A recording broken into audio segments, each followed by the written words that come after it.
Mm. So, ito, yung sunod, mga kababayan. Ito, maganda ito yung usapin natin ito, mga kababayan. No, dito tayo kay Sara Duterte. Oh. Ano yan, Kent? Yung kay Sara Duterte. Like po tayo, mga kababayan. Dito tayo kay Sara. Nako, nakakatuwa ito, mga kababayan. Magandang pakinggan itong kay Sara Duterte patungkol sa impeachment, mga kababayan. Bakit? Kung naalala ninyo, mga kababayan, kahapon po ay na-impeach si Sara. Bago man sumugod si Trillanes sa Senado at arestuhin si Bato, hawak-hawak ang warrant, ay si Sara po ay na-impeach sa botong 255. No, naalala nyo, 255 vote yes para ma-impeach si Sara. Ngunit, mga kababayan, like po tayo. Ngunit mga kababayan, sa botong 255, merong bumoto, 257 ba? Merong bumoto, mga kababayan, na 26 na nag-no. Like tayo, mga kababayan. Merong 26 na nag-no. Naalala nyo boto 250 plus. Tapos merong 26 na nag-no at merong siyam na abstain. 57. 257, 255 as long as, 'di ba? Dapat 100 plus lang 'yan 160 ba? 103 ba? Lumagpas Marami-rami nga. So ngayon, mga kababayan, eto na nga. Ang tanong ngayon, sino-sino ba yung mga nag-no? Sino-sino ba yung mga nag-no? Eto na, mga kababayan. Dito kasi sa nakalap na aking nakuha, mga kababayan, ito po. Ito ang listahan ng Abante, no? Abante News Online. Listahan ng 26 na bumoto ng no para hindi ma-impeach si Sara sa Kongreso. Basahin ko mga kababayan. Basahin natin isa-isa para malaman po ninyo. Ito po. Mga kongresistang bumoto ng no sa impeachment ni Sara. Para sa sunod eleksyon, alam nyo na kung sino yung iboboto ninyo at hindi. Bakit? Pag DDS ba? Pag nag-yes, hindi daw nila iboto. So pag nag-no, alam na natin. Ito, basahin ko mga kababayan. Number 1, Bohol Representative Maria Vanessa Aumintado. Bohol, Maria Vanessa Aumintado. Number 2, General Santos City Representative Sherlyn Banyas Nograles. Jensan. Si Banyas Nograles, Sherlyn. Number 3, Cavite, Francisco Barsaga, si Kiko. Number 4, Agusan del Norte, Dali Corvera. Number 5, Davao Oriental, Nelson Dayang Hirang. Number 6, Cebu, Rachel Margaret Del Mar. Number 7, Harold Duterte. Pamangkin ni Sara ito. Number 8, Omar Duterte. Number 9, Paulo Duterte. Number 10, Karen Hope Garcia. Diyos ko, kamag-anak ko pa. Nako. Hindi ko na kamag-anak yan. Wala akong kamag-anak na bugo. Ayan. Number 11, Laguna, Ramil Hernandez. Number 12, Batangas, Leandro Ligarda Libiste. Alam naman natin yan. Number 13, South Cotabato, Isidro Lumayag. Naku po, kamag-anak pa to ng lola ko. Number 14, Representative Roland Makasait. Naku, GSIS Party List at SSS. Number 15, Sagip Party List. Paulo Marcoleta. Wala, hindi na tayo magtaka niyan. PK book yan Number 16, Southern Leyte, Mercado. Representative ng Southern Leyte. Si Mercado. Number 17, Party List o BH Party List, Robert Nasal. Number 18, Bukidnon, Laarni Roque. Number 19, San Shimura. San Shimura. natawa ako dito sa Laguna, no. Ito yata yung hinatiran ni Madriaga ng duffel bag. Alam na. Ito, Cebu. Si San Shimura. 19 yan. Number 20, ako Ilocano Party List. Richelle Singson. No? Anak to ni Chabit. Number 21, Quezon City. Jesus Suntay. Diyos ko, ito yung iniisip ko, ang init-init at ang ganda-ganda niya. Iniisip ko talaga. Si Suntay.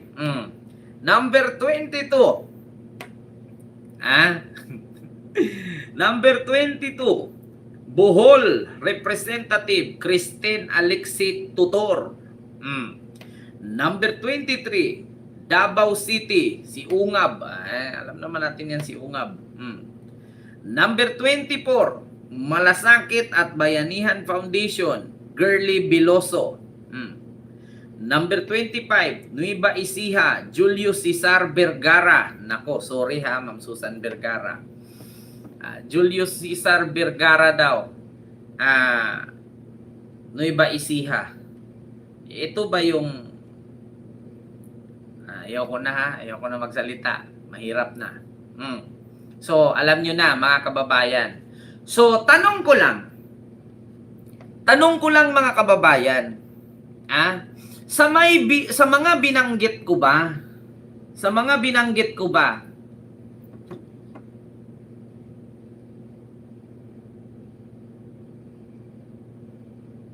saan po ang Davao Region? Yan ang tanong ngayon, mga kababayan. Sa mga naibanggit ko po dito na nag-no, kadalasan po dyan walang Davao Region maliban sa mga Duterte. Maliban kay Ungab, kay Duterte, at kay Dayang Hari. No? Yung mga Duterte dito, Omar, Paulo, at Harold, tatlo. Si Ungab at saka si Dayang Hari. So, ano lang sila mga kababayan? 5 lang sila. 3 Duterte, Ungab, Dayang Hari, Davao Oriental. 5 lang sila. So ngayon ang tanong, ilan po ba ang kongresista sa Davao Region? Tanong ko lang ilan po ba ang kongresista sa Davao Region? Bakit halos wala? So, ibig sabihin, ayaw ng Davao Region kay Sara, sinuka na siya. Ibig sabihin yung mga kongresista sa Davao Region, marami Marami po ang kongresista sa Davao Region. 5 lang. Davao City, 3. Harold, Umar, at Paulo. 'Di ba? Tapos si Ungab. 4. Tapos 1 Davao Oriental. So, asan yung iba? Sige, i-search natin ngayon mga kababayan. So, sa madaling salita, mga kababayan, ayaw ng Davao Region kay Sara Duterte. Hindi nagno sige ha. Ilan ang kongresista sa Davao Region? Ito na. How many... Ayan. Malaman naman natin to How many congressman in Davao Region? Malaman naman natin to. Ito. Mga kababayan. As of 2025 election, for the 20th Congress, there are 11 congressional district representative in Davao Region. 11. Una, Davao City, 3 districts, Paulo Duterte, Omar, and Isidro Ungab. Sa Davao City, 3 distrito, si Paulo Duterte, si Omar Duterte, at si Ungab. Davao de Oro, 2 district. Davao del Norte, 2 district. Davao del Sur, 1 district. Davao Occidental, 1 district. Davao Oriental, 2 district. So sa madaling salita mga kababayan, in Davao Region, merong 11 congressman, ngunit 5 lang mga kababayan. 5 lang ang bumoto kay Sara ng no. So, 11. 5, 6, 7, 8, 9, 10, 11. So, yung 6, yung 6 na kongresista, nasaan? Nasaan yung 6 na kongresista sa Davao Region? Bakit hindi bumoto ng no?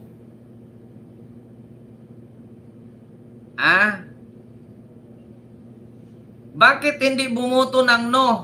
So, ibig sabihin, nag-yes or nag-abstain. Di natin, kasi siyam lang ang nag-abstain eh. Siyam ang nag-abstain. 26 ang nag-no. 257 ang nag-yes. So, ibig sabihin, yung 6 sa Davao Region, hindi pabor kay Sara. Gustong ma-impeach si Sara. Nako, patay ka diya mga kababayan. Ultimo Davao Region Congressman, ayaw kay Sara.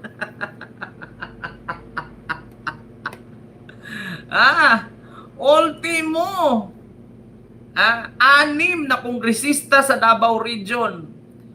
Ayaw kay Sara. 11 congressman ang Davao Region. 5 lang ang nakay Sara. 1 Occidental, at 4. Actually, mga kababayan, 7 ang ayaw kay Sara. Ulitin ko 7 ang ayaw kay Sara.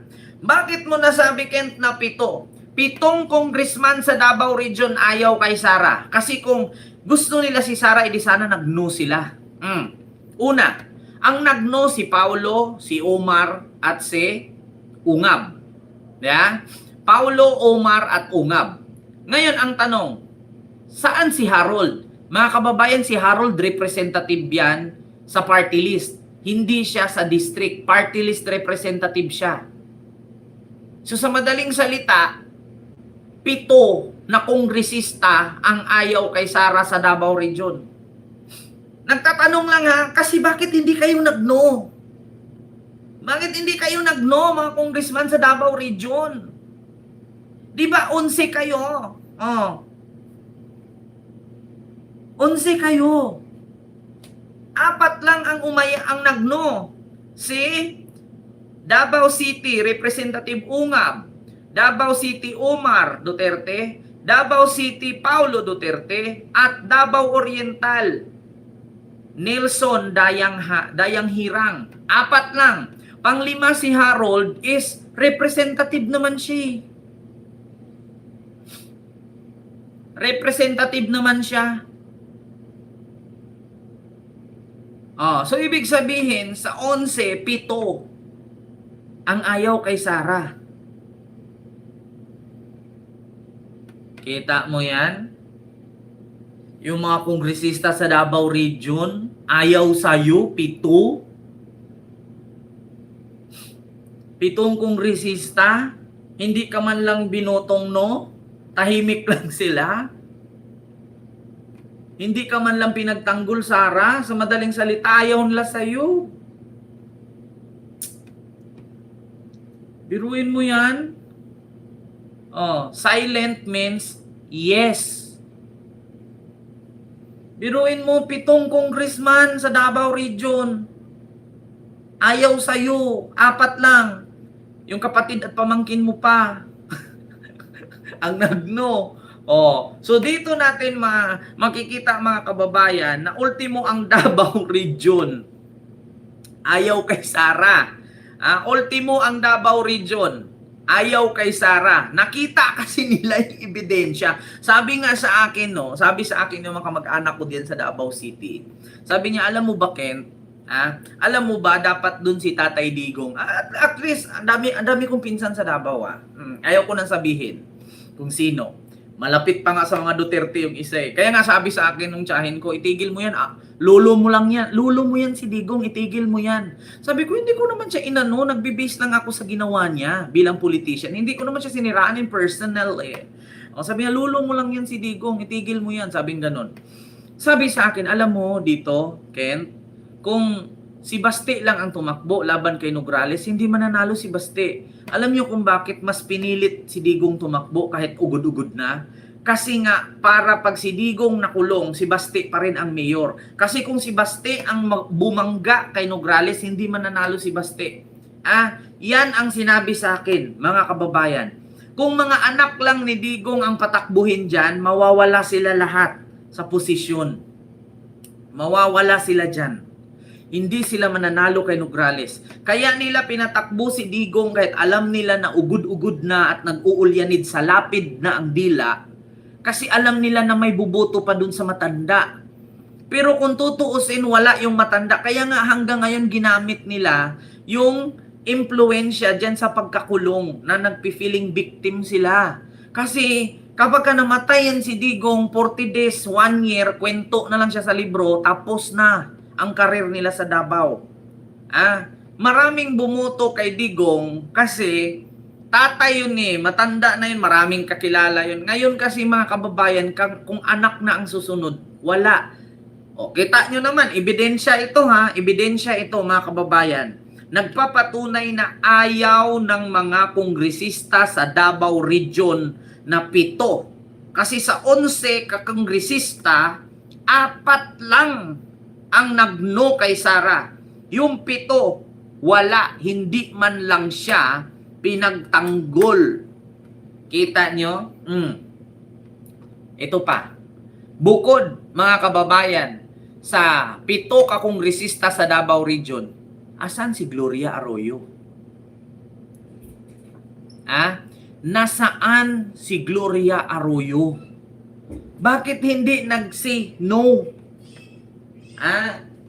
Yun ang tanong ko mga kababayan. Bakit hindi nag-no si Gloria para ma-impeach si Sara? No, wala. Nasaan si Gloria? Yun ang tanong ngayon.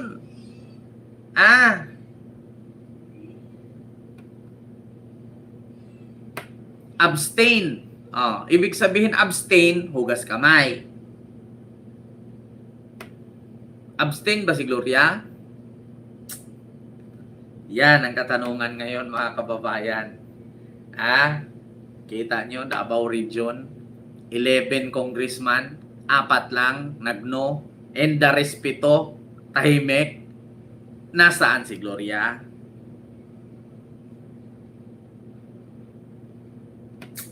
Diba? Nasaan si Gloria?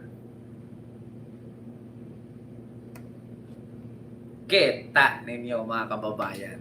Isa din ako sa may doubt. Nasaan kaya si Gloria? Bakit hindi say no, say no. Say no, say no. Ultimo si Gloria. Ayaw mag-vote no. Silent means yes. Putragis na yan mga kababayan. Ayan ang katanungan ngayon. Bakit nawala si Gloria? Ay naku, mga kababayan. Alam na this. Alam na this.